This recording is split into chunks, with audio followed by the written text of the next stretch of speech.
참 주님 속히 오셔야 되겠습니다. 우리가 주님을 정말 속히 오시기를 바라고 고대하고 사는 지가 참 오래되었습니다만은 이젠 정말 주님 속히 오셔야 되겠습니다. 전 그것이 매일의 기도입니다. 자, 오늘 아침에는 여러분과 함께 이 첫 예배를 열면서 제가 완전에 대한 올바른 이해라는 제목으로 좀 말씀을 좀 드리려고 합니다. 완전에 대한 올바른 이해. 제가 이런 얘기를 자주 하죠. 또 자주 이야기한 것이고.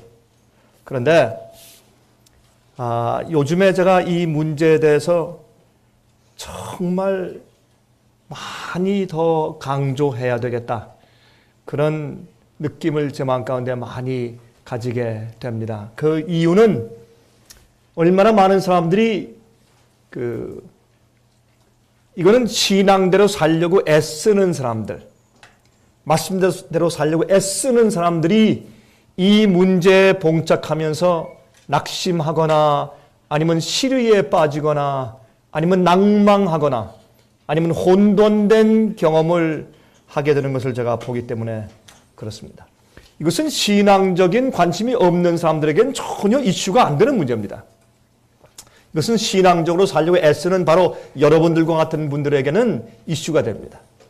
도대체 이것이 무엇을 의미하는 것인지, 우리 그리스도인의 완전이 무엇이며 하나님께서 여러분과 저에게 요구하시는 그 표준이 무엇인지에 대해서 우리가 좀 확실히 알고 지나가야 할 것 같습니다. 그 이유는 바로 여기에 대한 잘못된 관념 때문에 많은 사람들이 아직까지도 비틀거리고 있습니다. 아직까지도 혼돈하고 있고, 또 어떤 때는 하나님께서 마치 나를 버리셨는가, 내가 주님을 정말 기쁘시게 하는 자인가 라는 그런 혼돈 가운데 아직도 살고 있는 것을 제가 가끔 보게 되기 때문입니다. 이렇게 시작해 볼까요? 오늘날 많은 그리스도인들은 오늘날 많은 현대 그리스도인들이 우울증에 빠져 있습니다. 제 말이 좀 이상합니까? 오늘날 현대 그리스도인들이, 많은 그리스도인들이 우울증에 빠져 있습니다. 조금 더 앞으로 나가볼까요? 오늘날 현대인들 가운데 대다수가, 그리스도인들은 많은 그리스도인들이라고 제가 말을 했고, 오늘날 현대인들은 보통 모든 사람들을 다 통틀어 사는 현대인들 가운데 대부분이 우울증에 걸려 살고 있습니다. 무슨 말인가? 우울증에 먹는 정신과에서 주는 약은 먹지 않지만은, 그러나 우울증에 걸려 살고 있어요. 그 이유는 시류에 빠져 있어요. 자기가 원하는 목표를 달성하지 못했습니다. 자기가 사랑하는 가족들에게 제대로 인정받지 못합니다. 자기가 원하는 그 수준의 인간적인 관계를 맺고 있지 않습니다. 또 친구들과, 또 직장 상사와 직장 동료와 이런 인간관계에서 굉장한 시류에 빠져 있습니다. 다시 말해서 오늘날 현대인들은 말이죠, 원하는 표준과 수준에 도달하지 못하기 때문에 갖는 굉장한 우울증에 시달리고 있는 것을 여러분께서 기억하셔야 합니다. 이거 사실입니다. 여러분, 최근에 제가 신문에서 이런 기사를 읽었습니다. 유럽에 있는 사람들 가운데 60% 내지 70%는 우울증에 시달리고 있다. 이건 말도 안 되는 얘기죠. 선진 국가들에서 60% 내지 70%가 우울증에 시달려요? 정말입니다. 의사한테 가서 상담을 하거나 처방을 받지는 않습니다. 처방을 받는 사람들도 많죠. 그러나 자기들이 그 심텀을, 그 증상을 아는 것입니다. 미국에 있는 청소년들 가운데 3분의 1이 우울증입니다. 미국에 있는 청소년 가운데 3분의 1이 우울증입니다. 표준이 높으면 높을수록 우울증에 걸릴 확률이 높습니다. 우리 그리스도인들은요, 표준이 높은 사람들입니까? 그렇습니다. 우리가 어디까지 높습니까? 하늘만큼 높습니다. 우리가 하나님의 거룩한 온전하신 성품처럼 살아야 된다고 그런 간절한 소원들을 가지고 살고 있는 사람들이 그리스도인들입니다. 그래서 이 문제를 해결하기 위해서 둘 중에 하나입니다. 그것을 믿든지 아니면 안 믿고 어떻게 해요? 내 있는 그대로 받으시는 하나님에 대해서 신뢰하면서 그저 아주 단순하고 쉽고 나는 구원받아 버렸다라고 믿고 살든지, 아니면 정말 주님께서 우리에게 하늘에 계신 내 아버지께서 온전하신 것처럼 너희도 온전하라, 그 말씀을 있는 그대로 받아들이고 그대로 살기 위해서 최선을 다하는 것입니다. 둘 중에 하나입니다. 중간은 없습니다. 이 문제에 대해서. 그렇죠? 그런데 우리가 물론 알지만은 하늘에 계신 하늘 아버지처럼, 아버지께서 온전하신 것처럼 너희도 온전하라, 이 말씀을 안 믿는 그리스도인들이 어디 있겠어요? 그러나 그 말씀을 이해하는 각도가 달라서 그렇지. 그래서 우리가 이 완전 문제에 대한 좀 올바른 이해를 다시 좀 이날 아침에 설정해 보면 좋겠습니다. 이것은 성경 연구입니다. 그러면 아마 여러분들과 저에게 큰 도움이 될 것이라고 생각을 합니다. 우울증은 마음속에서 겪는 경험이거든요. 근데 우울증이 심해지면 의사한테 가서 약을 처방받고 그렇게 살 정도로 우울증이 심해지면 자기 도취에 빠지고 자가 당착에 빠지고 또한 자기 고집에 빠져서 어디 한번 딱 걸리면 벗어나기 힘듭니다. 자기가 자기 생각 구조에 걸려서 헤어나오질 못합니다. 다시 말해서 자기가 자기 자신의 고정관념이나 자기 자신의 감정, 느낌에 붙잡혀서 노예가 되어버린 것이죠. 그건 참 어렵습니다. 여러분, 제가 우울증에 빠진 제가 사람을 아는데, 그 사람은 그 사람은 지금도 한 가정의 가장입니다. 직장생활 잘하고 돈도 꽤 잘 벌고. 그런데 가끔 말이죠, 그 부인 되는 사람이 저한테 가끔 전화 와서 말합니다. 목사님, 오늘 또 그래요. 아, 그렇습니까? 좀 기다려 보십시오. 몇 시에 들어갔습니까? 예, 몇 시에요? 그럼 조금 더 기다려 봅시다. 한 1시간 후에 다시 좀 전화 좀 하시죠. 무슨 말인지 아십니까? 멀쩡한 가장이 아빠가 이 벽장 속에 들어가는 거예요. 옷 걸어놓은, 그걸 뭐라 그래요, 여기? 장농이라고 합니까? 하여튼 옷장 속에 들어가는 거예요.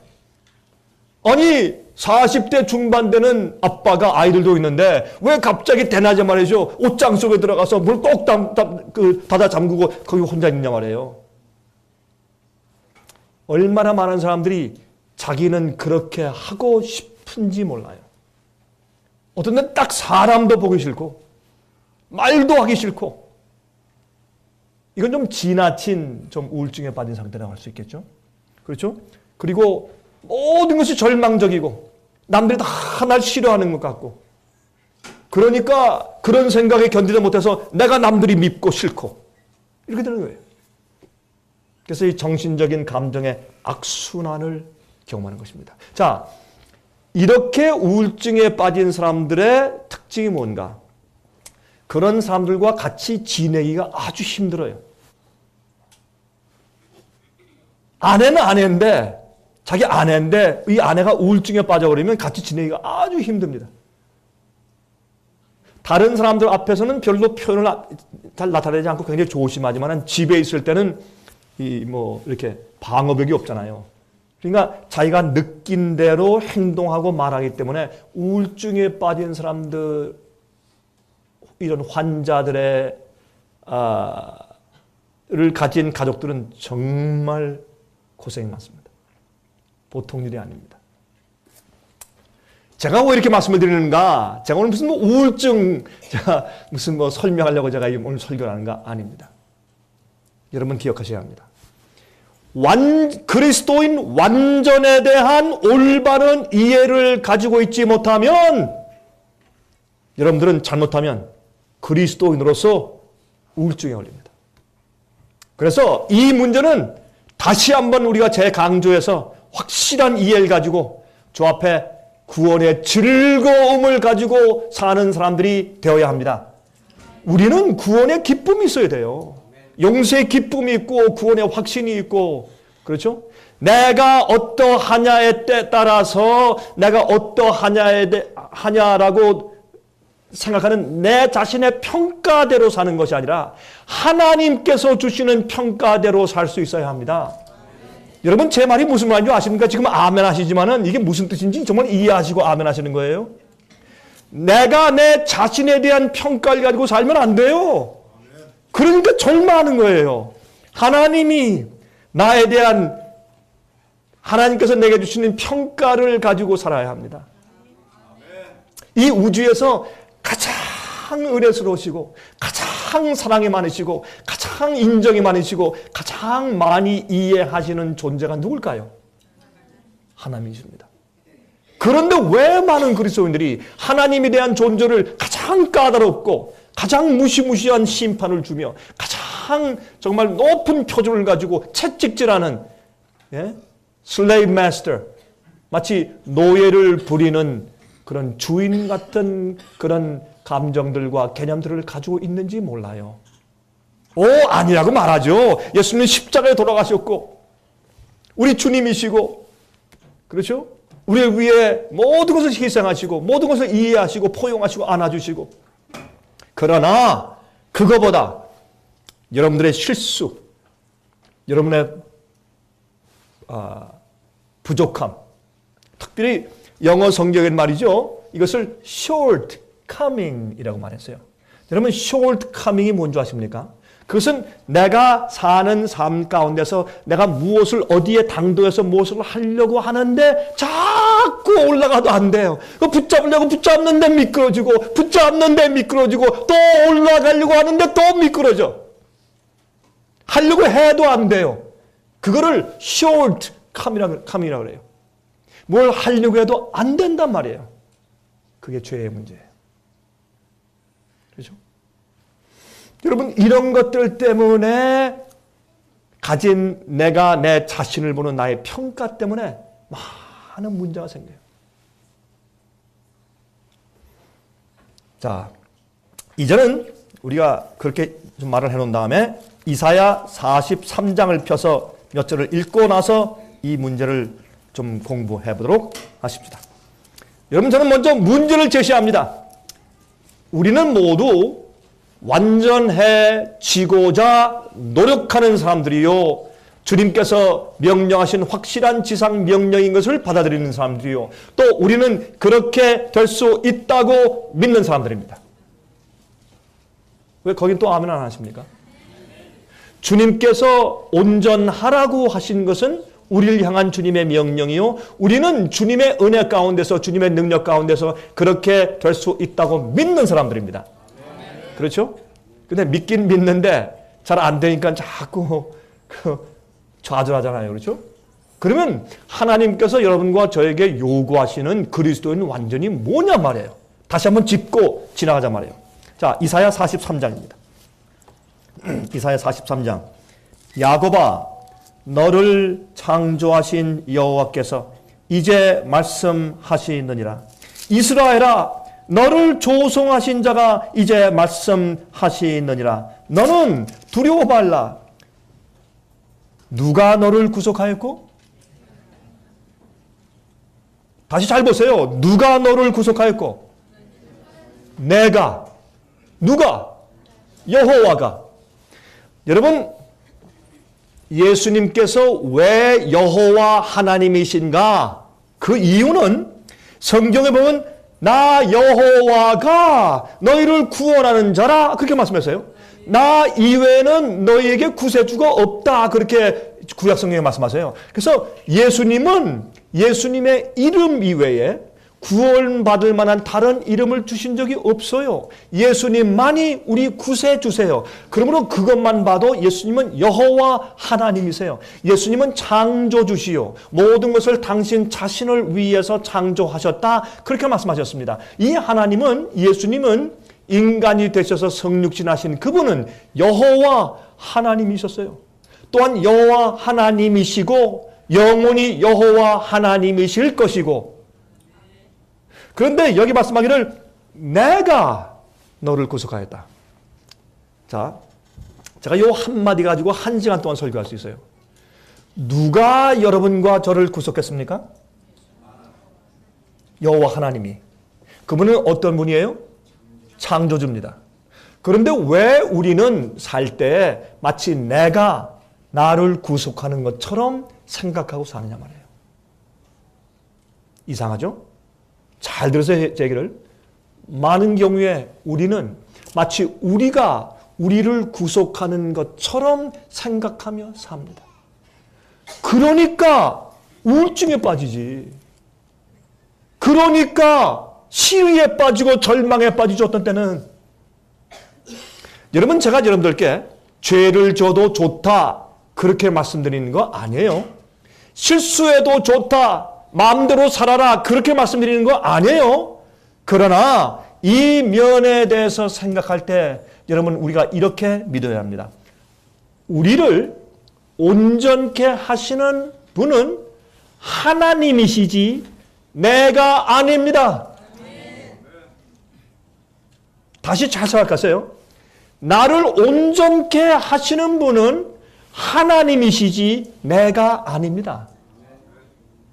나를 하나님의 표준에 올려놓으시는 분은 하나님 창조주이시지 내가 아닙니다.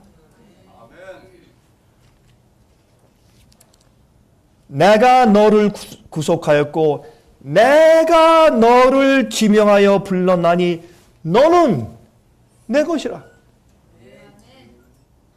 그러면 이 일은, 구속하시는 일은, 우리를 구원하시려고 부르신 분은 하나님이시고 또 우리를 구속하시는데 어디서 구속하세요?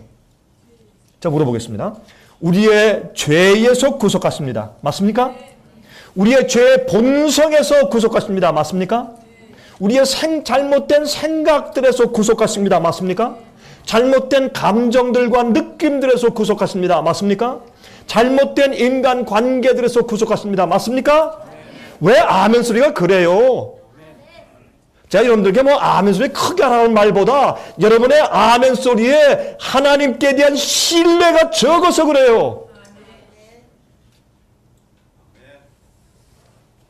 나를 죄에서 구속하시는 분은 하나님이세요. 내가 아니에요. 나를 잘못된 사고방식과 생각과 잘못된 감정에서 나를 구속하시려고 부르신 분은 창조주 하나님이시지 내가 아니에요. 그러므로 여러분과 제가 하는 일은 매일 아니면 하루 종일 우리가 하는 일에 가장 중요한 것은 내가 주 앞에 나를 드리는 것입니다.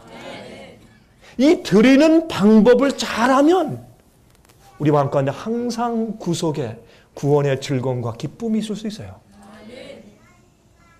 만약에 내가 내 performance, 내 행동, 행함, 그렇죠? 내가 오늘 얼마나 말을 잘했느냐, 내가 오늘 내 아내를 아니면 내 남편을 어떻게 잘 취급했느냐, 내가 내 자녀에게 아니면 부모에게 내가 어떻게 했느냐, 내 이웃들에게, 내 친구들에게 어떻게 했느냐, 내 행동과 말과, 그렇죠?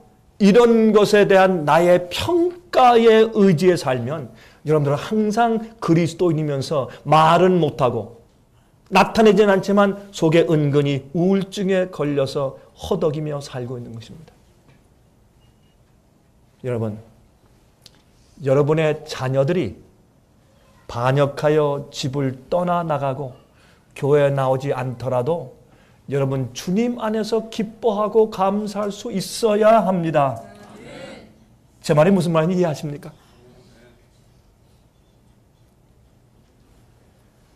우리가 어떤 입장에 있든지 내가 내 남편한테 쫓겨나고 이혼을 당했을지라도 난 여전히 주 앞에 기뻐하며 감사할 수 있어야 합니다.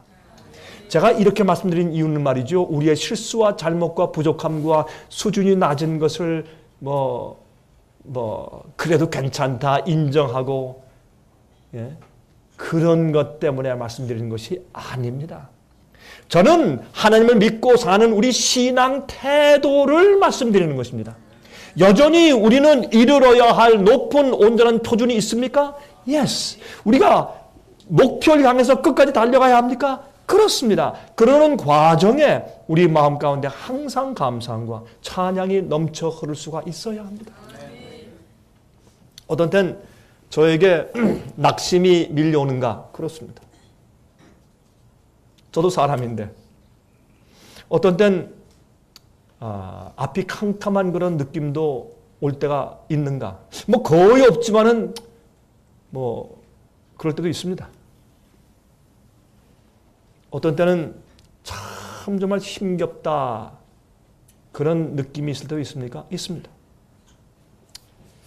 어떤 때는 참 내가 이렇게 주 앞에 부족해서 되겠는가 하는 그런 참 정말 낙담스러운 그런 생각과 느낌이 마음속에 몰려올 때가 있습니까? 있습니다.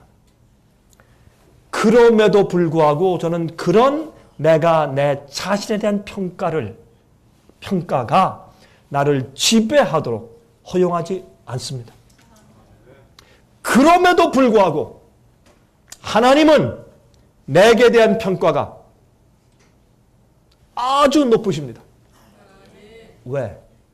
내 마음의 동기를 아시고 내 생애의 헌신을 주께서 아시기 때문입니다. 그래서 욥은 온 몸이 병들었고 부인이 저주하며 떠났고 아무도 그를 인정해 주지 아니하고 그가 왜 그런 고통과 고난 가운데 있는지조차 이유도 설명할 수 없고 알지 못하는 입장에 있을 때 그러나 이제 하나님께서 이 땅에 서실 때 내가 하나님 앞에 설 텐데 그때 하나님께서 나를 변호하실 것이라 그런 생각을 가졌어요. 그게 욥의 믿음이에요. 그것을 우리가 욥의 믿음보다 욥의 인내라고 합니다.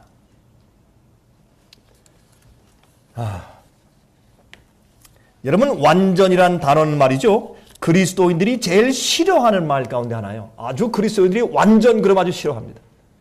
오늘 특별히 개신교들한테 완전에 대한 설교를 하면 아주 딱 질색입니다. 아주 싫어하고. 오케이?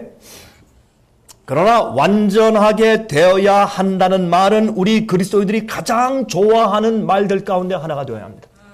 너무 좋은 말들이 되어야 합니다. 자, 여러분들은 불완전하게 살기 원하세요? 완전하게 살기 원하세요?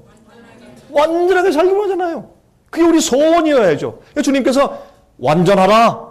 하늘에 계신 내 아버지처럼 완전하라. 그렇게 하면은 주여 감사합니다. 세상에 이렇게 고마울 때가 나처럼 부족하고 연약한 이 같은 죄인을 어떻게 감히 하늘에 계신 아버지께서 완전하신 것처럼 온전하라고 그렇게 말씀해 주십니까? 주님께서 명령하시는 것은 가능하기 때문에 말씀하시는 것이 아닙니까? 감사합니다, 아버지. 나 그렇게 되기 원합니다. 늘 그런 마음을 가져야 합니다. 이건 그냥 오늘날 교회에서 말하는 긍정적인 사고방식이 아닙니다. 이것은 믿음입니다. 하나님께 대한 신뢰입니다. 주의 약속에 대한 신뢰입니다. 그런 마음을 가지셔야 합니다. 그렇게 안 하면요, 오늘날 현대인들은 거의 다가 병자들이에요. 무슨 병자? 죄송합니다. 참 번듯하고 다 건강하신 분들을 앞에 앉혀놓고 제가 정신병자라니까 참 죄송하지만은 오늘날 현대인들 가운데 거의 다가 정신병자들이에요. 왜 그런지 아십니까? 6,000년 동안 인류가 흘러오면서 말이죠. 온갖 연약성을 우리가 다 받았어요. 온갖 연약성. 예? 우리의 유전인자 가운데 온갖 연약한 점들 다 받고 죄의 나쁜 결과 다 받아버리고 나쁜 공기, 나쁜 음식, 예? 영양실조, 예? 빈혈, 나쁜 환경, 눈에 보고 듣고 하는 많은 것들이 우리에게 실망을 줄 수밖에 없는 환경 가운데 살고 있으니 실로 우리가 사는 이 시대는 마지막 시대요. 가장 연약해진 세대 가운데 살고 있는 것이 사실입니다. 그러므로 우리처럼 이 시대에 있는 이 시대의 마지막 세대 그리스도인들처럼 하나님의 위로와 인정이 필요했던 시대가 과거에 없었습니다. 그걸 이해하셔야 합니다. 여러분, 우리는 하나님 안에서 되기를 원해야 합니다. 그런데 문제는 이 그리스도인 완전 문제와 우리의 구원의 문제를 연결시킬 때, 이게 오해가 생기는 것입니다. 그리스도인 완전 문제와 우리 구원의 문제를 이렇게 연관시킬 때 문제가 터지는 거예요. 그래서 많은 사람들이 완전 문제에 대해서 설교하면 아주 듣기 싫어하는 것입니다. 나는 이미 구원받았는데, 난 십자가를 믿고 이미 구원받고 예수를 구세주로 받아들였는데 무슨 완전이다 아니다 이런 거 가지고 또 구원의 조건을 삼느냐. 난 이미 구원받았는데, 그렇게 말하는 것입니다. 왜? 완전이라는 단어 자체가 혐오스러운 것이니까. 그게 오해란 말입니다. 잘못 이해했단 말입니다. 자, 먼저 마태복음 5장 48절입니다. 제가 쭉 읽겠습니다. 여러분들이 찾으실 분 찾으시고 아니면 들으시면 됩니다. 그러므로 하늘에 계신 너희 아버지의 온전하심과 같이 너희도 온전하라. 분명합니다. 고린도후서 7장 1절. 고린도후서 7장 1절. 그런즉 사랑하는 자들아, 이 약속을 가진 우리가 하나님을 두려워하는 가운데서 거룩함을 온전히 이루어. 거룩함을 이루는데 어떻게 이루라? 완전히 이루래요. 온전히 이루어 육과 영의 온갖 더러운 것에서 자신을 깨끗게 하자. 이야, 여기 무슨 말씀이세요? 우리 마음과 몸에, 영과 육신의 온갖 더러운 것에서 자신을 깨끗게 하자. 우리 몸은 지금 이런 몸인데 어떻게 모든 더러운 것에서 깨끗하게 할 수 있어요? 한번 생각해 보세요. 그렇죠? 이게 하나님의 뜻이에요. 다시 말해서 현재 우리가 육신적으로 할 수 있는 최선을 다해서 하나님께서 원하는 뜻대로 먹고 마시고 살고 절제란 말이에요. 심지어 우리 육체까지도 말씀하셨어요. 어떻게? 온전하게. 디모데후서 4장 18절. 디모데후서 4장 18절. 주께서 나를 모든 악한 일에서 건져내시고 또 그의 천국에 들어가도록 구원하시리니 그에게 영광이 세세 무궁토록 있을지어다. 아멘. 야, 여기 보세요. 모든 악한 일에서 건져내시고 또 그의 천국에 들어가도록 구원하시리니, 주님께서 우리를 모든 악한 일에서 구원하시는데 모든 악한 일에서. 베드로후서 1장 10절 21절. 그러므로 형제들아, 더욱 힘써 너희 부르심과 택하심을 굳게 하라. 너희가 이것을 행한즉 언제든지 실족지 아니하리라. 이같이 하면 우리 주 곧 구주 예수 그리스도의 영원한 나라에 들어감을 넉넉히 너희에게 주시리라. 하나님께서 여러분과 저를 향해서 품으신 뜻은 그냥 우리가 겨우 구원받는 것이 아니라 넉넉하게 구원받게 하시는 것입니다. 우리를 거룩하게 하시되 모든 악한 일에서 건지시고 우리를 거룩하게 하시되 온전히 거룩하게 하시려는 것이 주님의 뜻이에요. 자, 데살로니가전서 5장 23절 24절. 평강의 하나님이 친히 너희로 온전히 거룩하게 하시고, 온전히 완전하게 거룩하게 하시고 또 너의 온 영과 혼과 몸이, 우리 영은 무엇입니까? 영적인 경험들 말하는 것이죠. 우리 두뇌 가운데 있는 영적인 부분. 혼은 무엇입니까? 우리 지성, 이성적인 면을 말하는 것이고 또 몸은 우리 육체를 말하는 것이죠. 그래서 너희로 온전히 거룩하게 하시고 또 너의 온 영과 혼과 몸이 우리 주 예수 그리스도 강림하실 때 흠 없게 보존되기를 원하노라. 이거 가능합니까? 정말 가능해요? 여기 보니까 온 몸과 영과 혼이 흠 없게 보존되길 바라네. 물론 예수께서 오실 때 우리에게 죄 없는 본성을 주시고 죄 없는 육체를 주시죠.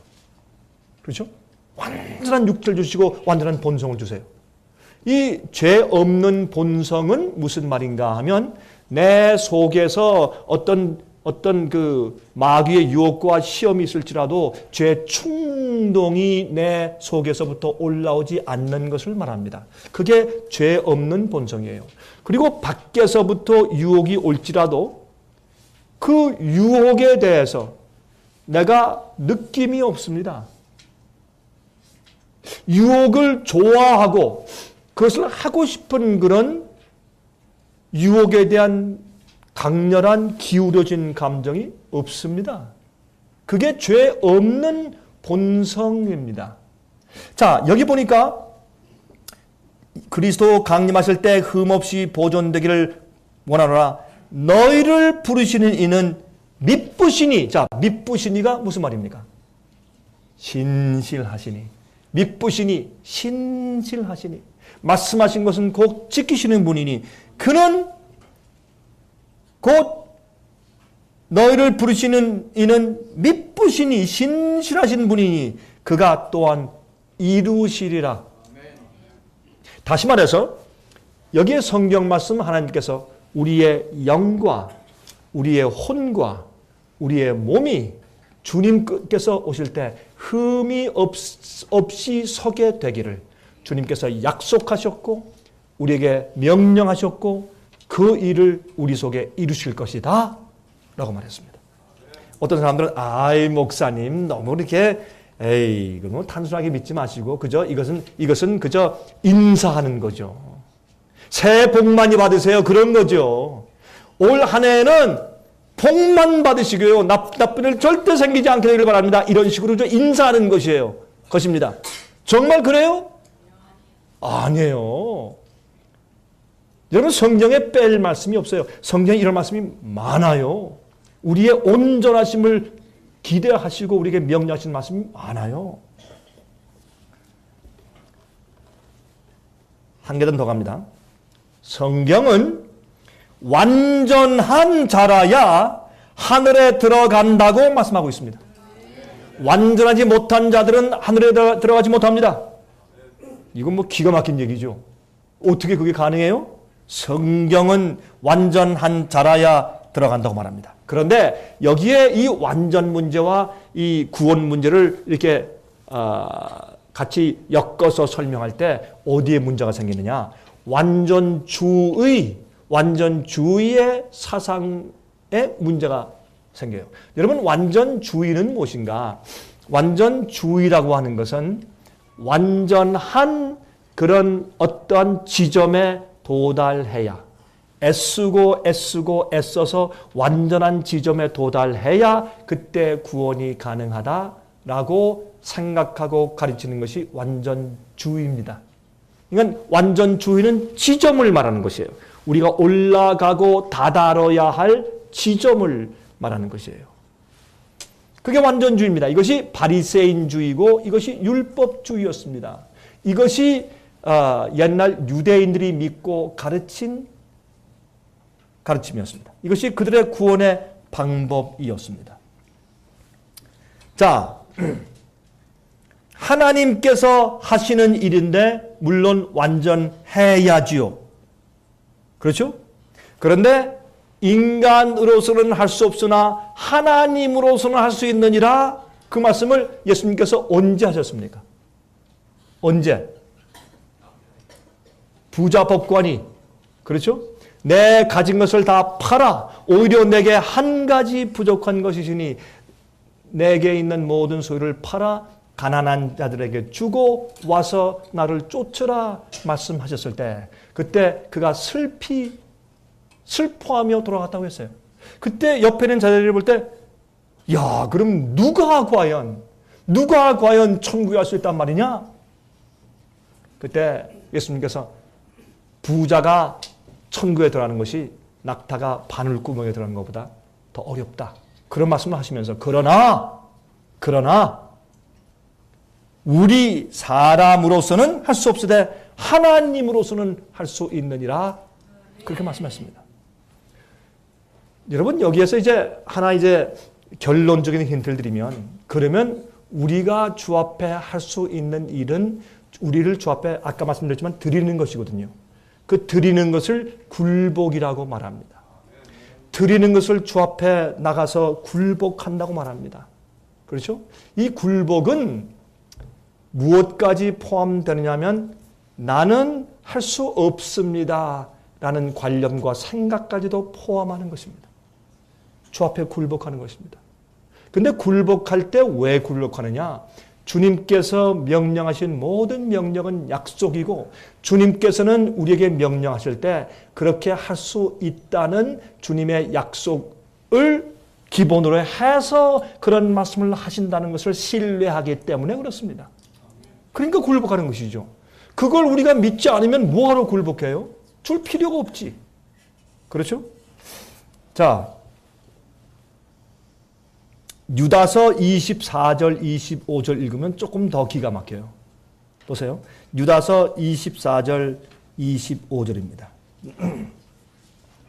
능히 너희를 보호하사 거침이 없게 하시고 우리를 보호하사 넘어지지 않게 하시며 그런 말이에요.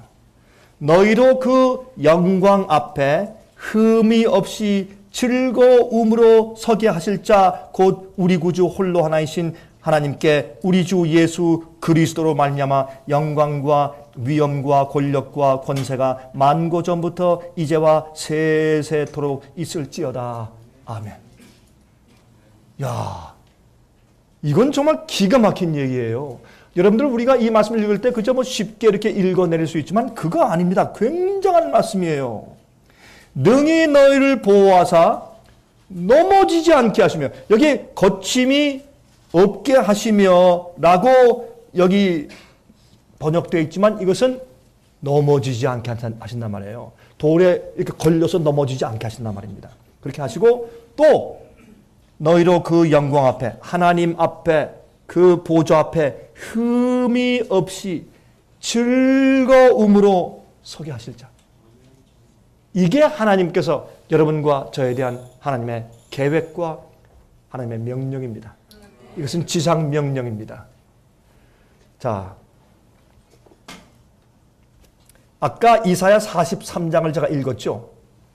그 이사야 43장으로 돌아가서 제가 한두 절만 더 읽겠습니다. 여기 보세요. 7절. 물은 내 이름으로 일컫는 자 곧 내가 내 영광을 위하여 창조한 자를 오게 하라. 그들을 내가 지었고 만들었느니라. 아, 그 다음 보세요. 자, 13절. 과연 태초로부터 나는 그니 내 손에서 능히 건질 자가 없도다. 내가 행하리니 누가 막으리요? 저는 이 말씀을 믿습니다. 그리고 여기 보세요. 15절. 나는 여호와 너희의 거룩한 자요 이스라엘의 창조자요 너희 왕이니라. 아, 하나님이 주권을 가지시네요. 하나님이 하나님이시고 하나님이 창조자시고 하나님이 행하시는 분이시네요. 자, 21절. 이 백성은 내가 나를 위하여 지었나니 나의 찬송을 부르게 하려 함이니라. 저는 이 말씀을 믿습니다. 저는 이 말씀을 신뢰합니다. 저는 이 말씀을 주장합니다. 저는 주 앞에 주님이시여 주님께서 약속하시고 말씀하셨으니, 여러분 제가 다음 시간에 말씀을 드리겠지만 하나님 말씀의 파워는요 우리가 잘 몰라서 그래요. 주의 말씀의 파워라고 하는 것은 이건 보통 파워가 아니죠. 주님께서는 모든 것을 말씀으로 하시니까 우린 그 사실을 잘 이해하지 못하기 때문에 그냥 말씀을 그냥 건성으로 읽거나 말씀을 읽어도 우리 마음속에 들어와도 그 말씀을 전적으로 신뢰하지 못해요. 말씀이 그렇게 하실 것이다, 그렇게 하신다는 것을 믿질 못해요, 많은 사람들이. 그래서 문제가 있어요.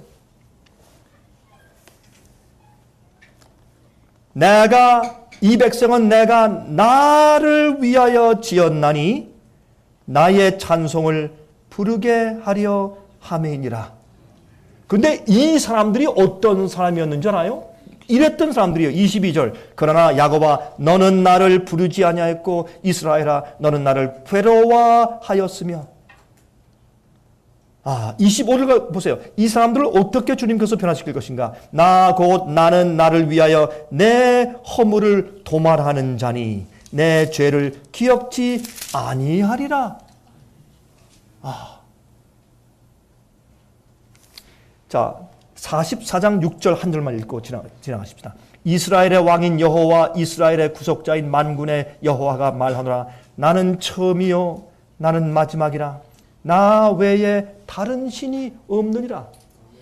여러분, 여러분과 저를 이런저런 길로 이렇게 저렇게 인도하셔서 우리를 거듭나고 회개하게 하셔서 우리를 믿도록 이끄신, 처음 우리를 이끄신 그분도 여호와 하나님이시요. 맨 마지막에 주 앞에 즐거움으로 온전히 찬양 드릴 하나님의 증인으로 만드시는 분도 여호와 하나님이세요. 같은 분이세요. 다시 말해서 우리를 부르시고 우리를 회개케 역사하신 그 하나님은 우리가 온전하게 주님께 찬송 부르는 그런 사람이 될 때까지 당신께서 하시는 일을 쉬지 않으세요. 그래서 나는 처음이요 마지막이세요. 그렇게 말씀해요. 나는 처음이요 마지막이다. 나는 시작과 끝이라. 계속합니다. 완전이란 우리가 이르러야 할 지점이 아니라 우리가 계속적으로 경험해야 할 경지입니다. 오늘 제 설교를 들으시면서 이 두 낱말만 기억하시면 돼요. 다른 건 다 잊어버리셔도 괜찮은데 여러분 혹시 제가 오늘 읽은 성경절들을 혹시 잊어버리시면 성구 사전에 가서 단어만 치시면 그게 다 나오니까 찾으시면 발견할 수 있어요. 그러나 이 단어는 잊지 마세요. 하나님께서 여러분과 저에게 명령하시는 그리스도인의 품성의 완전은 우리가 이르러야 할 지점이 아니라 우리가 경험해야 할 경지입니다. 우리가 경험해야 할 우리 마음의 상태입니다. 그러면 좀 더 말이 쉽겠죠? 그렇죠? 우리가 이르러야 할 지점이 아니라 우리가 매일 경험해야 할 마음의 상태와 마음의 경험입니다. 그렇게 이해하시면 됩니다. 자, 만약 우리가 주님의 계명을 온전히 지킬 수 없는 것이라면 우리가 짓는 죄는 우리 잘못이 아니라 하나님 책임입니다. 그렇잖아요? 너희가 나를 사랑하면 내 계명을 지켜라. 그렇죠? 거기다가 어떻게 또 온전하게 거룩하게. 그러므로 여러분 이것은 무엇을 말하는 것입니까? 우리가 이것을 제대로 믿지 않으면 그러면 사실은 우리의 실수와 우리의 연약함과 우리의 범죄하는 것은 다 하나님 책임이고 하나님 잘못이에요. 우리 잘못 아니에요. 하나님께서 병 주고 약 주시는 분이 아니에요. 그렇죠? 그래서 우리가 하나님께 대한 신뢰가 좀 더 분명하고 철저해야 되겠다. 그 말입니다. 여러분 내가 어떻게 하여야 영생을 얻으리까? 계명을 지키라. 그렇게 말씀하셨어요. 예수님께서 계명을 지키라. 완전함이란 제가 정리합니다. 완전함이란 제가 이렇게 써가지고 이렇게 읽어드려야 여러분 뇌리 가운데 이게 정리가 되니까. 완전함이란 죄 지을 수 없는 상태에 이른 것을 말하는 것이 아닙니다. 이해하시겠습니까? 그리스도인의 완전함이란 우리가 죄를 지을 수 없는 그러한 지점에 그런 상태에 이른 것을 말하는 것이 아닙니다. 왜요? 완전하게 창조받은 아담도 범죄했으니까. 완전했던 천사도 범죄했으니까. 그러므로 완전함이란 죄 지을 수 없는 상태에 이른 것을 말하는 것은 아닙니다. 타락한 자건 타락하지 않은 천사들이건 타락하지 않은 우주의 거민들이건 누구든지 죄를 지을 수 없는 상태에 있는 자는 아무도 없습니다.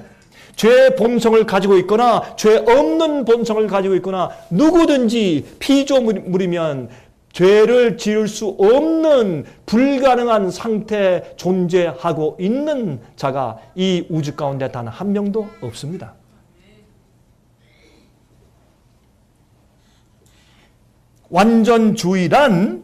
완전함이란 완전주의를 말하는 것이 아닙니다.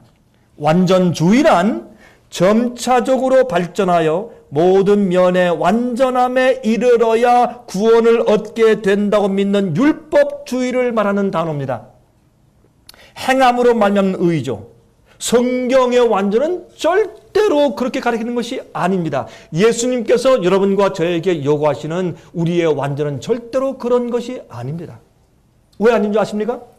자, 간단하게 증명할 수 있어요. 우리가 하늘에 올라가서 구원받아 올라간 다음에도 우리가 계속 성장할 것입니까? Yes. 천사들도 그런 의미에서 계속적으로 지금 자라고 있습니까?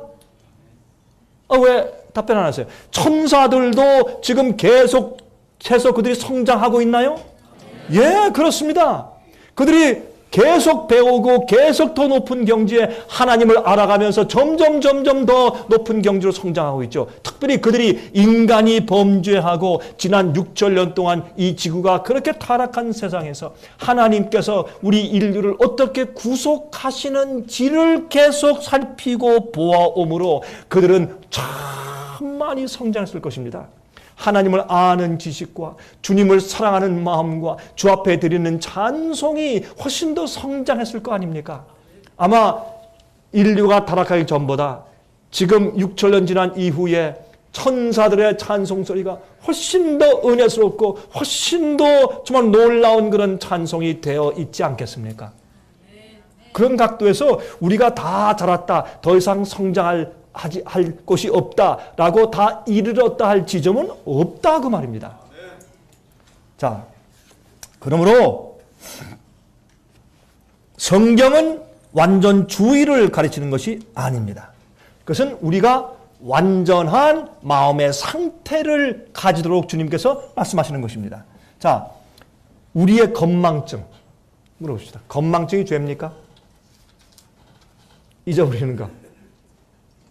근데 어떤 사람들은요, 건망증이 죄가 아니다 그러니까 일부러 잊어버려. 그러면 안 되죠. 그건 잘못이에요. 그렇죠? 그러니까 건망증은 죄가 아니지만 여러분 그거 핑계대려고 자꾸 일부러 잊어버리지 말고, 나 진짜 건망증이 많아가지고 그래서 약속을 어기고 그렇게 하지 마시고, 그러나 건망증 잊어버리는 자체는 죄가 아니에요. 우리의 육체 불완전함 때문에 죄다 그러면 세상에 누가 죄를 승리하겠어요? 그렇잖아요? 또 생각이 모자란 행동들,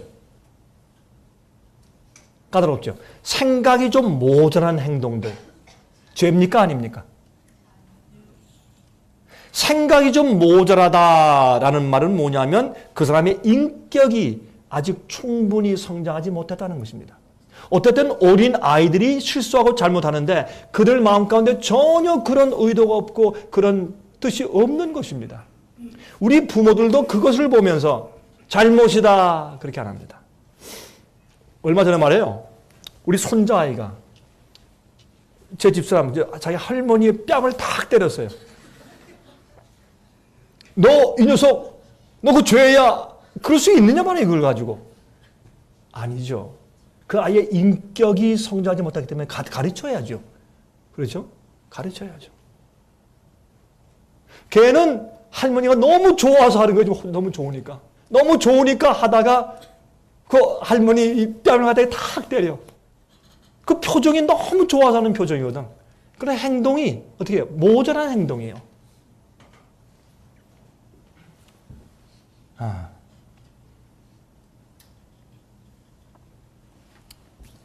여러분 우리가 또 이렇게 좀 생각해 봅시다.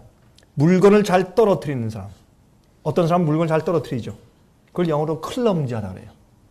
그렇죠? 또 물을 잘 쏟는 사람.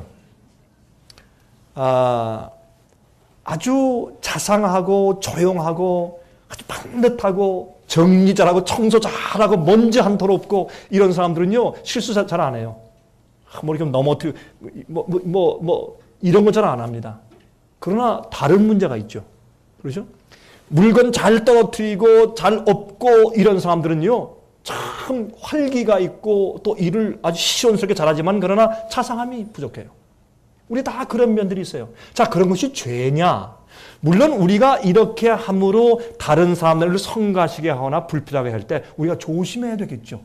그죠? 조심해 하고 고치는 것은 우리의 경험을 통해서 이르러 온 것이나 그런 걸 가지고 우리가 죄다 아니다라고 따지는 것이 아니지 않습니까? 그러면 우리가 지금 하나님께서 뭘 말씀하시는 것이에요? 우리 속에 있는 내 영혼의 생각이에요. 내 동기예요.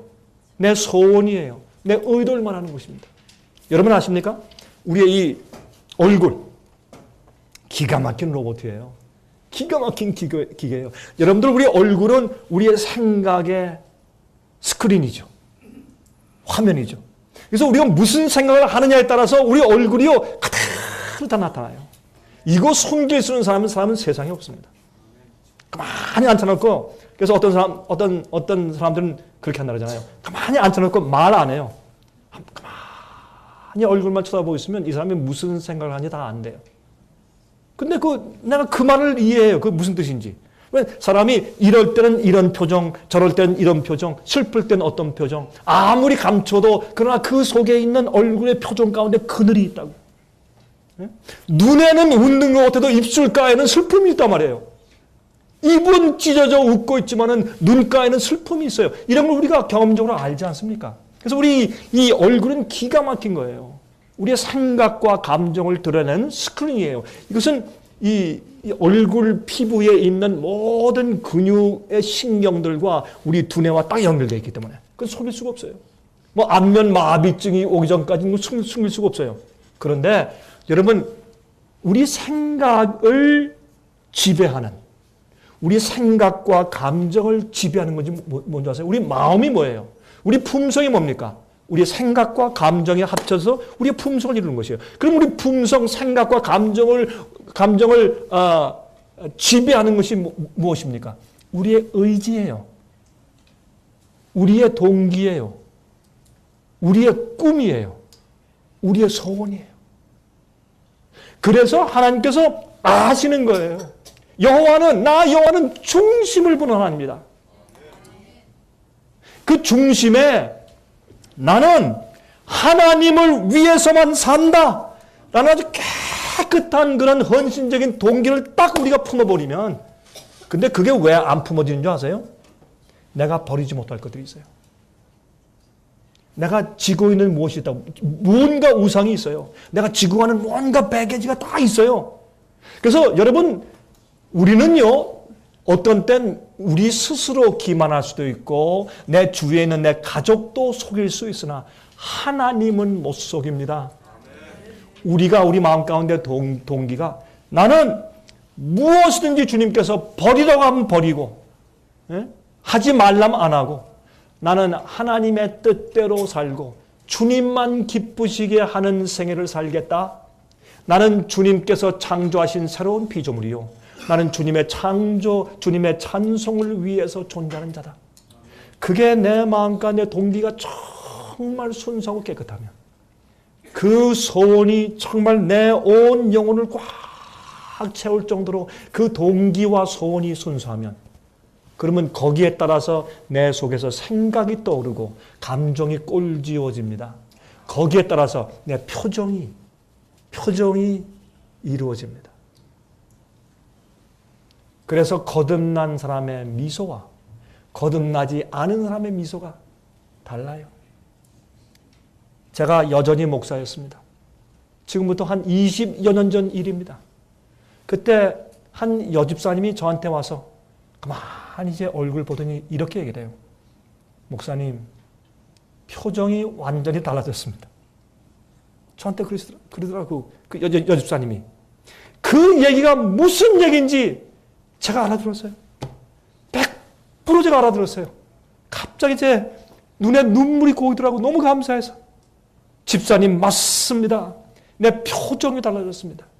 왜 그렇습니까? 동기, 소원이 달라졌어. 어떤 것을 하고 뭐 행동하고 계획하고 하는 모든 설교하고 강의하고 사람들 만나고 악수하고 칭찬하고 하는 모든 내 일의 동기가 잘못되어 있어서요. 하나님의 찬송을 위해 사는 것이 아니라 나의 영광을 위해 살아왔거든. 그거는 나만 아는 것이에요. 그 동기와 소원은 그 영혼 깊숙이 한 곳에 앉아있는 영혼 속의 보호자거든요. 그게 나의 보호자예요. 거기 누가 앉아있느냐 말이에요. 그냥 말로 하긴 쉬워요. 난 주님을 위해 헌신하고 난 주님 위해 삽니다. 말하긴 쉬워요. 그러나 여호와 하나님께서 보시는 앞에서 내 마음의 보좌 위에 누가 앉아있느냐 말이에요. 그 동기, 그 간절한 소원. 내가 아직 죄의 본성이 내 속에 여전히 있을지라도 어떤 때는 물건을 떨어뜨리고 의도 아닌 퉁명스러운 말이 나가는 아직 인격이 부족한 입장에 있을지라도 주님께서 내 마음속에 있는 동기와 소원을 아시고 헤아리세요.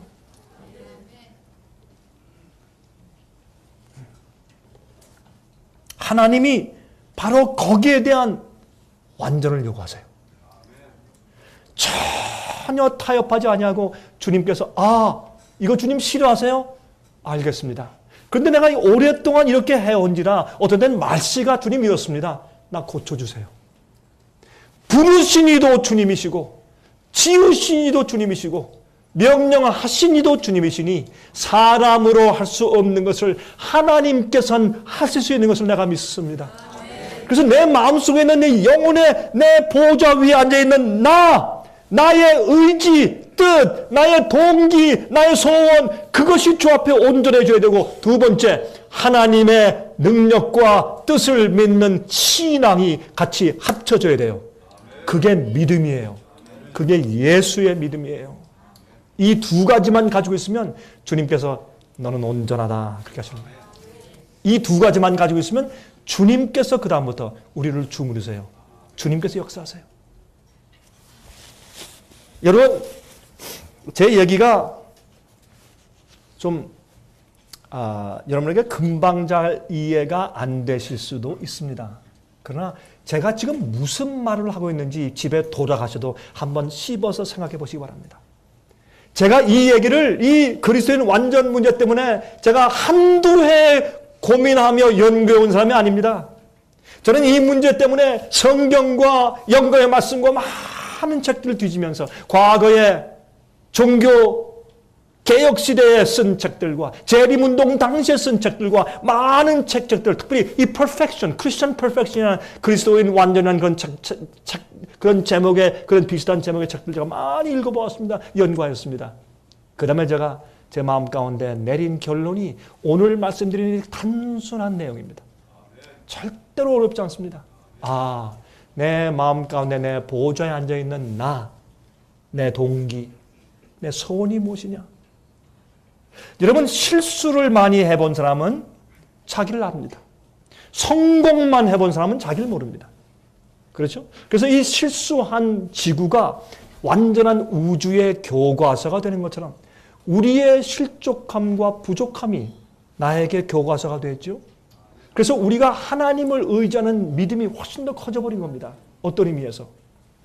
그래서 나의 동기와 나의 소원, 거기다가 하나님의 말씀을 믿는 내 믿음이 완전히 연합할 때, 그때 주님께서 내 속에서 하나님께서 말씀하시는 완전의 경지에 속해 살도록 매일매일 인도하실 겁니다.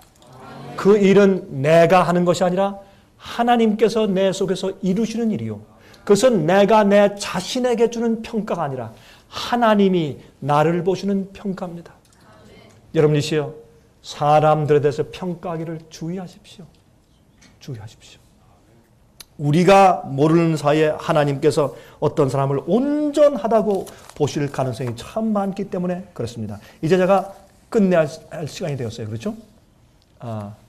맞습니까? 예, 이제 이 첫 번째 시간 곧 끝내야 되겠습니다.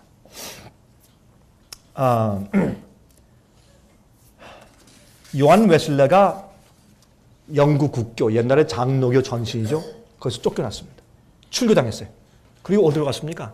저기 영국 저기 북부에 있는 스코틀랜드 가까이에 있는 광산촌에 갔어요. 그 광산촌에 가서 광부들한테 설교했습니다.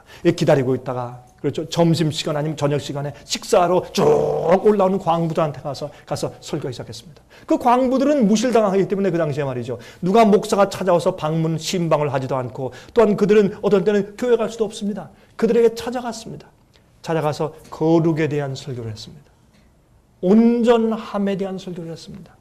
죄에 대한 승리에 대해서 설교했고 우락부락하고 술 많이 마시고 말이죠. 그런 사람들한테 그것을 설교했습니다. 그때 이 광부들의 이 까삭까매진 얼굴에서 이 눈물이 흐르면 두 줄기의 강물이 흘렀대요. 이 요한 웨슬리의 표현에 하면 이 두 줄기의 강물이 쭉쭉 흐르면 말이죠. 어디서 그들을 씻었는가? 그들의 죄에서 그들을 씻었고 그들의 오류와 잘못된 개념에서 그들을 씻었다고 그렇게 그는 표현했어요. 오늘날 많은 그리스도인들이 이 세상의 잘못된 신학과 잘못된 오리와 잘못된 세속에서 씻음을 받아야 할 텐데 두 줄기의 강물이 흘러야 돼요. 그들은 죄로부터 씻음 받아야 돼요. 잘못된 오해에서 씻음을 받아야 돼요. 그들은 깨끗해져야 돼요. 여러분이시요. 여러분이 물건을 떨어뜨리고 어떤 땐 말에 실수하고 여러분이 부족한 것 때문에 주님께서 너 그러니까 완전치 않지 그렇게 하시는 것이 아니란 말이에요.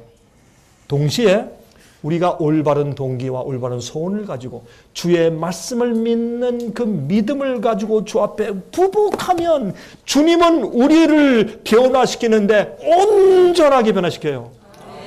우리 생각과 감정을 온전하게 변화시키고 원수가 날 죽이려 해도 그를 오히려 불쌍히 여기는 생각까지도 넣어주시는 분은 창조주 하나님이시지 우리가 아니에요.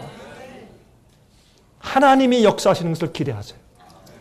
그러나 시작을 나의 굴복에서 시작하세요. 그리고 주님의 말씀과 약속을 믿으세요. 그걸 믿으세요. 그거밖에는 우리에게 없습니다. 하나님의 평가를 좀 볼까요? 욥기 1장 8절 여호와께서 사탄에게 이르시되 내가 내 종 욥을 유의하여 보았느냐 그와 같이 순전하고 정직하여 하나님을 경외하며 악에서 떠난 자가 세상에 없느니라. 예? 그는 의롭고 순전하다. 이것은 영어로 perfect이에요. 완전하다 그랬어요. 욥이 완전했어요? 우리 인간적으로 따져보면 완전하지 않았어요. 하나님께서 그를 보실 때 완전하다 그랬어요. 이게 하나님의 평가예요. 그런데 욥이 자신에 대한 평가가 어땠어요? 욥기 9장 19절부터 21절 보면 힘으로 말하면 그가 강하시고 심판으로 말하면 누가 그를 호출하겠느냐. 가령 내가 의로울지라도 내 입이 나를 정죄하리니 가령 내가 순전할지라도 완전할지라도 나의 패괴함을 증거하리라. 나는 순전하다마는 내가 나를 돌아보지 아니하고 내 생명을 천히 여기는구나. 내가 아무리 온전하다고 해도 내가 나를 아는데 그렇게 자기를 평가했어요. 그러나 하나님께서 욥의 동기와 그의 소원을 아시고 그가 왜 그렇게 살고 왜 그렇게 행동하고 있는지를 알았어요. 여러분 욥의 인격이 욥의 삶의 행동들이 점점 더 발전해야 할 것을 주님께서 아셨습니까? Yes, 아셨어요. 그가 더 높은 경지로 올라가야 되는 인격의 성장과 성화의 경험의 필요가 있었습니까? 있었습니다. 주님이 아셨습니까? 아셨습니다. 그러나 욥의 마음을 아시고 의로운 동기와 의로운 소원을 아시고 그의 마음과 생각을 아셨어요. 그런 분께서 욥은 이 세상에서 의롭고 완전하다라고 평가해 주셨어요.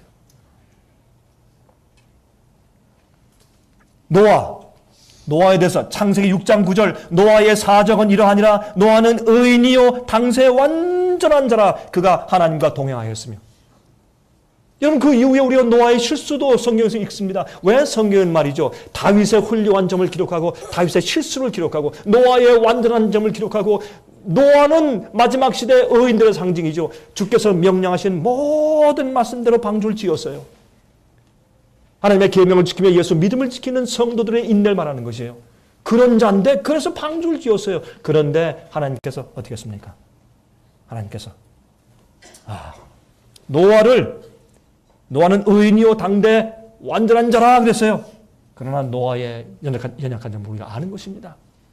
하나님께서 욥이나 아니면 노아나 그들의 그의 의롭고 완전함을 무엇을 보고 주님께서 평가하셨나요?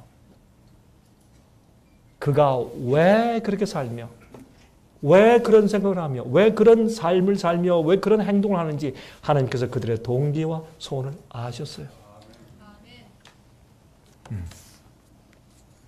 그래서 빌립보 3장 12절에 노아는 말하기를 내가 이미 얻었다 함도 아니요 온전히 이루었다 함도 아니라 오직 내가 그리스도 예수께 잡힌 바 된 그것을 잡으려고 쫓아가노라.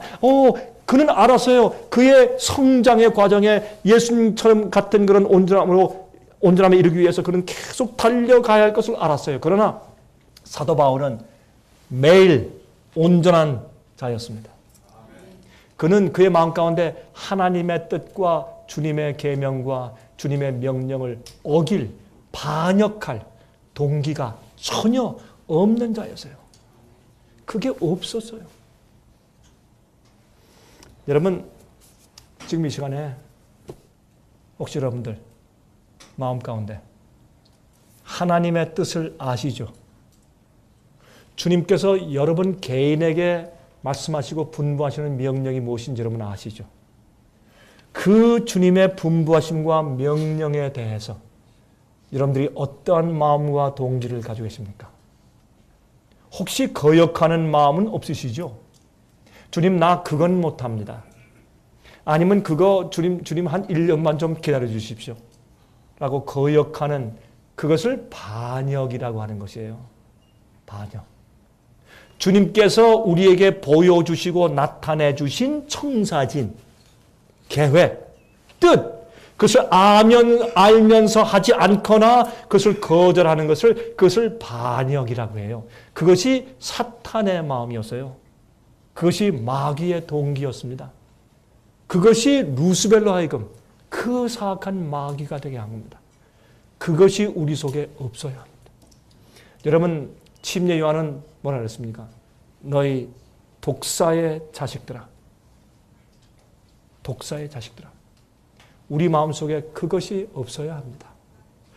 여러분, 그래서 하나님께 바쳐진 완전히 굴복된 마음을 가지고 살면 하나님께서 우리를 변화시키는데 어디까지? 온전하게 변화시킵니다. 그리고 우리가 이제 인격적으로 우리가 어린 아이한테 어른의 인격을 요구할 수는 없죠. 그렇죠? 우리가 인격적으로 성장하고 성화하면 우리가 어느 지점까지 예수님께서 생각하시던 것처럼 예수께서 이 땅에 사실 때 예수님께서 가지셨던 그 생각, 예수께서 가지셨던 이 생애의 개념, 예수님께서 사셨던 그 삶의 원칙, 예? 그런 것까지도 우리 것이 돼요. 그런 순수한 동기와 소원을 가지면 예수님의 품성이 곧 우리 것이 돼요. 왜요? 그런 마음을 주시고 그렇게 역사하시고 그런 소원을 불러일으키시고 그런 의의 동기를 우리 마음에 심으시는 분이 예수님 속에서 역사하셨던 똑같은 성령 하나님이기 때문에 그러합니다. 똑같은 성령이기 때문에 우리가 믿으면 성령을 받는 것이에요. 우리가 그런 소원을 가지고 그런 마음의 동기를 가지고 주의 말씀을 믿고 약속을 믿으면 성령이 내 속에 들어와요. 그것을 이루시는 것이에요. 그래서 한번 경험하고 구경해 보세요. 주님께서 우리 속에서 무엇을 이루시는가? 최근에 한 사람이 저한테 이렇게 얘기를 했어요. 남이 나를 나쁘게 평가할 때 그때 알곡과 가라지가 드러납니다. 그 얘기를 들으니까 그 말이 참 좋은 말이더라고요. 생각해보면 참 좋은 말이다. 내가 그 말이 맞다 그랬어요. 그 한 장로님이 저한테 그런 얘기를 하는데 남이 나에 대해서 나쁘게 말하거나 나쁜 평가를 해줄 때 그때 알곡과 가라지가 드러납니다. 그래서요. 그 설명 좀 해보십시오. 그랬더니 남이 나에 대해서 나쁜 말하거나 나쁘게 평가했을 때 가라지는 용의 성품을 드러내는데요. 와, 그 분노하고. 응? 뭐 자세히 표현할 필요 없죠. 용의 성품이 확 드러나요. 자기 방어. 알곡은 예수의 성품이 그때 드러난대요. 참고 인내하고 표정이 안 바뀐대요. 제가 그 일 듣고 나서 참 좋은 표현이다. 하나님께서 내 속에 그것을 이루시기 때문에 내 생각과 감정이 달라졌어요. 제가 한 얘기하고 마칩니다. 한 교회 목사님이 계셨는데 그 목사님이 설교를 하고 나서 오늘 우리 교회 정말 훌륭한 한 목사님이 방문해 주셨습니다. 은퇴 목사님이신데 이분은 참 저 아주 끊을래야 끊을 수 없는 그런 아주 인간관계를 가지고 계신 분이십니다. 그 목사님이 나오셔서 오늘 우리 예배 끝마치기 전에 조금 잠깐 더 우리에게 좀 좋은 말씀 해주시겠습니다. 목사님 나오시죠. 하니까 한 노 목사님이 조용히 이제 그 앞으로 이제 나왔다 그래요. 그래서 이제 옆에 서서 잠깐 얘기를 하는데, 제가 몇 분 동안 여러분들에게 한 가지 얘기를 하겠습니다. 한 아버지가 아들과 그 아들의 친구와 함께 바다에 이제 고기를 잡으러 나갔죠. 그런데 큰 풍랑을 만났습니다. 그래서 그 배가 뒤집혀졌습니다. 그래서 그 아버지는 이제 핸들을 붙잡고 있었기 때문에 그냥 배 안에 있었는데 그 아들과 아들의 친구는 물에 빠졌습니다. 아주 풍랑에 있는데 지금 빨리 건져야 할 텐데 둘 중에 하나 누구를 건질지를 결정을 해야 됐습니다. 그래서 이게 이 구명 보트 있죠, 이렇게 동그란 거, 라이프 세이버. 그걸 던져줘야 할 텐데 내 아들이냐 아니면 나의 아들의 친구냐 갈등을 하다가 이 아버지는 그 아들의 친구에게 그걸 던져줬습니다. 그러면서 말하기를, 아들아, 너는 이미 예수를 믿는 자가 아니냐? 내가 죽으면 이제 부활날에 나는 너를 만날 것이 아니냐? 그럼 아들아, 고맙다, 잘 가라 하고서 아직 예수를 믿지 않는 그 친구한테 그걸 던져줬대요. 그래서 그 친구가 구원받았습니다. 하나님은 그러한 분입니다. 하나님께서 죄 가운데 있는 우리를 구원하기 위해서 저 의인들, 우주인들, 천사를 다 내버려두시고 우리를 구원하기 위해서 구명줄 던져주시기 위해서 예수께서 이 땅에 오셨습니다. 참 감사하지 않습니까? 그렇게 하고 여러분 주님을 사랑하십시오. 그리고 내려갔어요. 그런데요, 그런 얘기를 하고 내려가니까 별로 사람들이 참 좋은 말씀이지만 참 감동적이다. 그러나 세상에 그런 사람이 어디 있나. 그러면서 뭐 아멘 하고 끝났습니다. 근데 그 예배가 마친 다음에 그 노 목사님 앞에 앉아 있는데 젊은 두 사람이 앞으로 나왔다고 그래요. 그래서 물었습니다. 목사님 참 좋은 얘기 해주셔서 참 감사합니다. 참 감동적인 얘기네요. 그런데 그때 자식한테 던지지 자식의 친구한테 그 구명 그 라이프 세이브를 던진 사람이 세상에 어디 있습니까? 참 말씀은 감동적인데 그런 사람은 없죠. 그랬더니 이 목사님이 가만히 계시더니 고개를 들고 그 두 사람을 쳐다보면서 이렇게 말을 했다 그래요. 그런데 그때 그 보트에 타고 있던 아버지가 나요. 그때 내가 던져준 것을 받고서 구원받은 내 아들의 친구가 바로 당신 교회 목사요. 그랬대요. 그때 갑자기 두 청년의 마음 가운데 깊은 감동을 느끼면서 사람도 이럴 수 있구나. 그렇게 됐대요. 여러분, 이 성경에 있는 이 말씀은 진리예요. 이 말씀을 받아 먹고 이 말씀을 믿으면 이 말씀은 파워예요. 우리를 변화시키고 우리를 온전케 하는 파워예요. 우리를 예수의 마음을 갖게 만드는 파워고, 예수님께서 돌아가실 때 아버지 저들에게 이 죄를 돌리지 마옵소서라고 기도한 그 기도를 우리도 할 수 있게 만드시는데, 그것이 스데반 이야기잖아요. 내 속에서 하나님의 뜻을 이루시는 분이 하나님이세요. 우리가 아니에요. 우리를 평가하는 자가 우리가 아니라 하나님이세요. 하나님께서 오늘부터 영원히 여러분을 매일매일 완전케 하시기를 간절하게 바랍니다. 자비하신 하늘에 계신 우리 아버지시여, 우리는 정말로 주 앞에 온전해지기를 원합니다. 주님을 기쁘시게 하는 자가 되길 원하고 항상 주님께 감사하며 찬송하는 자를 되기 원합니다.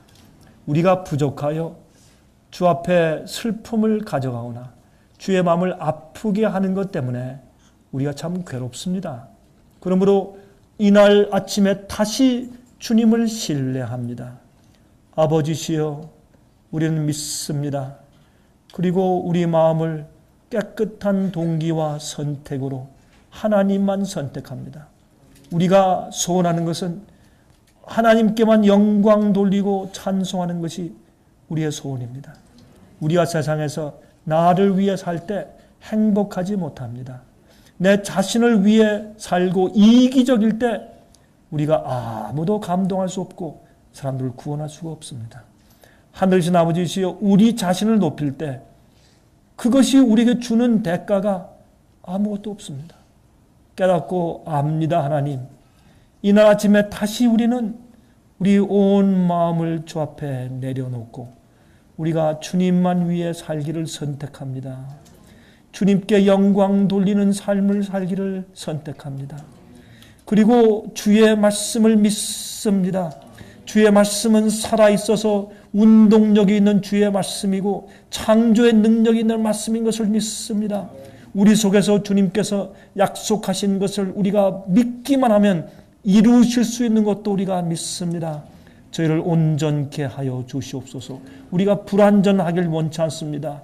우리가 거룩하지 않은 상태에 머물기를 원치 않습니다. 우리를 온전히 거룩하게 하시며 온전하고 의로운 자로 만들어 주시옵소서. 예수 그리스도의 거룩하신 이름으로 간절하게 기도합니다.